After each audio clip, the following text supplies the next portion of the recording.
أبشرك يا سالم الحال سالم بفضل ربي والنوايا السليمة قد عادت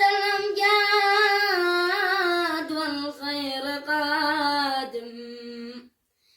ما دام أهل المجد شد الهزيمة أبشرك يا سالم الحال سالم بفضل ربي والنوايا السليمة قد عادت الأمجاد والخير قادم ما دام أهل المجد شد الهزيمة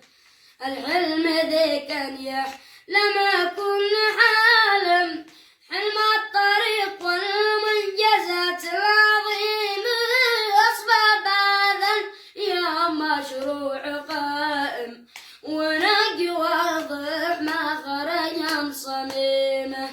أجمع عليها الكل رجال وعالم وكل واحد جاي يبشر نديمه قرار للأبطال شجع وحازم ومجد عبر الدار للفقيمة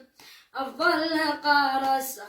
جذور التفاهم نشا بحسن العامرية وغيمة